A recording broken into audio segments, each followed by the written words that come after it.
స్వచ్ఛాంధ్రలో భాగంగా నెల్లూరులో భారీ ర్యాలీ నిర్వహించారు. మంత్రి నారాయణ ఆధ్వర్యంలో వేలాది మంది విద్యార్థులు, యువకులు, స్వచ్ఛంద సంస్థలు, అధికారులు ర్యాలీలో పాల్గొన్నారు.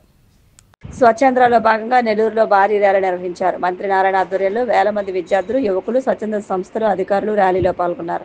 నెల్లూరు వీఆర్సీ కళాశాల నుంచి నర్తకీ సెంటర్ వరకు ర్యాలీ సాగింది. అంబేద్కర్, గాంధీ విగ్రహాలకు మంత్రి నారాయణ నివాళులర్పించారు. నెల్లూరు అల్లీపురం డంపింగ్ యార్డులో రీసైక్లింగ్ పనులను నారాయణ పరిశీలించారు. నెలకో థీమ్తో స్వచ్ఛాంధ్ర కార్యక్రమం నిర్వహిస్తున్నామని, ఈసారి ఈ వేస్ట్ సేకరణ కోసం ర్యాలీ చేపట్టినట్లు మంత్రి తెలిపారు.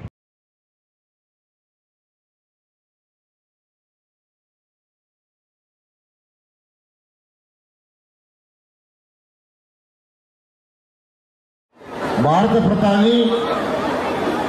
ప్రధాని కాగానే మొదటి అక్టోబర్ 2వ తేదీ ఈ స్వచ్ఛ భారత్ తీసుకొచ్చారు. మన ముఖ్యమంత్రి గారు మన రాష్ట్రంలో దానికి అనుగుణంగా స్వచ్ఛాంధ్రాలు తీసుకొచ్చారు.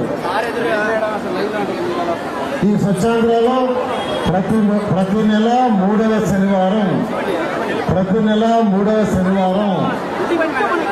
ఈ స్వచ్ఛాంధ్ర స్వచ్ఛ భారత్ కార్యక్రమం ఈ రాష్ట్రంలో ఉన్న 175 కాన్స్టిట్యున్సీలో, మున్సిపాలిటీస్లో, పంచాయతీలు జరుగుతుంది. ముఖ్యమంత్రి గారే స్వయంగా ప్రతి నెల మూడవ శనివారం ఆయనే పార్టిసిపేట్ చేస్తున్నారు. అయితే ఈ నెల మూడవ శనివారం వారు విదేశాల్లో ఉండటం వల్ల ఈ కార్యక్రమాన్ని రాష్ట్రంలో ఉన్న 175 కాన్స్టిట్యున్సీలో ఈరోజు ఎమ్మెల్యేలు, ఎమ్మెల్సీలు, ఎంపీలు, మంత్రులు, ప్రజాప్రతినిధులు ఏమాత్రం తగ్గకుండా చేస్తున్నారు. ఆ నేపథ్యంలో ఈరోజు నెల్లూరులో దాదాపు 5,000 మంది పైగా ఈరోజు విద్యార్థులు, కార్యకర్తలు, అధికారులు ఈ కార్యక్రమాల్లో పాల్గొన్నందుకు వారందరికీ నేను ప్రత్యేకంగా ధన్యవాదాలు తెలియజేస్తున్నాను. అంటే అందులో ముఖ్యమంత్రి గారు చెప్పినట్టుగా మన మనసు స్వచ్ఛంగా ఉండాలి, ఇల్లు శుభ్రంగా ఉండాలి, పరిసరాలు శుభ్రంగా ఉండాలి.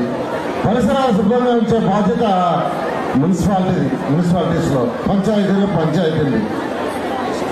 అందుకే నేను అధికారులు కూడా చెప్తుంటాను, ఫస్ట్ ప్రతి ఒక్కరికి సాలిడ్ వేస్ట్, ప్రతిరోజు ఇంట్లో నుంచి వచ్చే చెత్త ఎప్పటికప్పుడు క్లీన్ చేయాలి. ఇళ్ల నుంచి వచ్చే వేస్ట్ వాటర్ ఏ రోజుకి ఆ రోజు క్లీన్ చేయాలి. రోడ్లు నీట్గా ఉండాలి, లైట్లు ఉండాలి, వర్షాకాలంలో నీళ్లు పోయేదానికి డ్రైన్స్ ఉండాలి. ఇలా 6 కార్యక్రమాలని అధికారులకు ప్రత్యేకంగా చెప్తుంటాను. వాటి తర్వాత మున్సిపాలిటీకి అనేక కార్యక్రమాలు ఉన్నాయి. వాటిలో పార్కులు, అదేవిధంగా కమ్యూనిటీ హాల్స్, ఇలా అనేక కార్యక్రమాలు. ఈరోజు ఈ రాష్ట్రంలో ఈ కార్యక్రమాలన్నీ చేయాలంటే 2014-19లో నేనే ఈ శాఖ మంత్రిని. అనేకమైన కార్యక్రమాలు చేశాను. కానీ 1924లో గత ప్రభుత్వం అన్నింటి వదిలేసింది. ఈ రాష్ట్రంలో ప్రతి ఒక్కరు తాగటానికి 135 లీటర్ల వాటర్ తయారు చేయటానికి నేషనల్ ఇన్ఫ్రాస్ట్రక్చర్ ఇన్వెస్ట్మెంట్ బ్యాంకు ద్వారా 5,350 కోట్లు 2019 ఫిబ్రవరిలో నేను తెస్తే గత ప్రభుత్వం దాన్ని వదిలేసి చేయలే. బహుశా నెక్స్ట్ మంత్ నుంచి అవర్ స్టార్ట్ అవుతుంది.